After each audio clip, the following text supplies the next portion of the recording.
इस सही समान रथ यात्रा में लगातार अपनी सेवाएं दे रहे हैं दिलीप चौधरी। राष्ट्रीय अध्यक्ष हैं अखिल भारतीय संत गाडगे बाबा साहब अम्बेडकर मिशन के। आइए इस सही समान रथ यात्रा को लेकर के क्या कुछ कहना है जानते हैं। क्योंकि लगातार जो है इन्होंने इस सही समान रथ यात्रा में अपनी सेवाएं दी हैं। साथ ही साथ देवरिया में 3 दिवसीय इन्होंने तेंदुआरी विधायक ब्रजेश प्रजापति के साथ में भूख हड़ताल भी किया है और साथ ही साथ इनके जो है देवा रावत ने भी भूख हड़ताल किया था। आइए जानते हैं क्या कुछ कहना चाह रहे हैं इस मौके पर।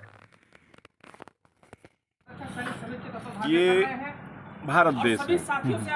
इस भारत देश में विभिन्न जाति धर्म के लोग रहते हैं और सब अपनी अपनी आस्था अपने अपने विचार के हिसाब से जीवन जीते हैं। हमारा भारतीय संविधान सबको बराबर का अधिकार भी देता है और 1950 से पहले देश की आज़ादी के लाखों करोड़ों शहीदों ने अपना बलिदान दिया। उसी क्रम में अगर देवरिया में अमर शहीद रामचंद्र विद्यार्थी प्रजापति जी का शहीद हुए 13 साल 4 महीने की अवस्था में तो देखा जाए तो जलियांवाला बाग कांड में दुलिया धोबी जी, नथु धोबी जी, मंगल मोची जी, बुद्धराम वाल्मीकि जी और दुर्गादास जी।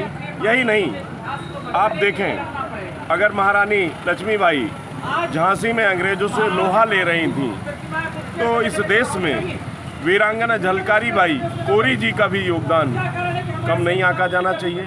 उनको भी कहीं न कहीं सम्मान मिलना चाहिए, लेकिन ऐसा नहीं हुआ। इस देश में यदि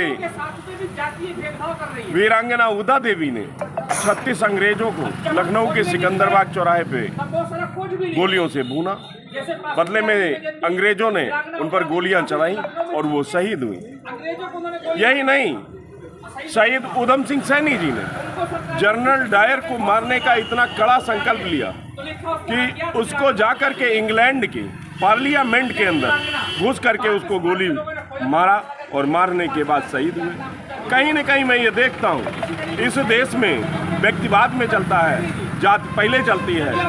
सम्मान और अपमान व्यक्ति की योग्यता के आधार पर नहीं, जात के आधार पर होता है। ये देश संप्रभु राष्ट्र है।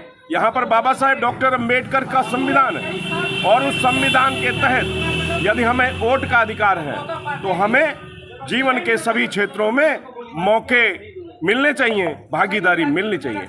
लेकिन भारतीय जनता पार्टी की सरकार और उसमें बैठे लोग एक तरफ रामचंद्र विद्यार्थी प्रजापति का अपमान कर रहे हैं तो दलितों, पिछड़ों, आदिवासियों के इतिहास को दबाने और छुपाने का काम कर रहे हैं। ये रथ यात्रा पूरे देश के शहीदों के सम्मान में एक श्रद्धांजलि है। हम सब लोगों की छोटी सी श्रद्धांजलि है। हम इस रथ यात्रा के माध्यम से इस देश के वंचित, शोषित, दबे कुचले समाज के जिन लोगों ने अपनी शहादत दी है, हम उनके इतिहास को एनसीईआरटी के माध्यम से बुकों में लाना चाहते हैं। हम ऐसे शहीदों को भारत रत्न दिलवाना चाहते हैं। हम ऐसे शहीद परिवारों को लेटरल एंट्री के माध्यम से आईएएस और पीसीएस की नौकरी में भागीदारी दिलवाना चाहते हैं। हम चाहते हैं इस देश में अगर भंगी के बेटे का एक स्थान है, चाहे वो राजा भोज हो, चाहे वो गंगू तेली हो, हम सबको समानता का अधिकार दिलाना चाहते हैं। इसलिए इस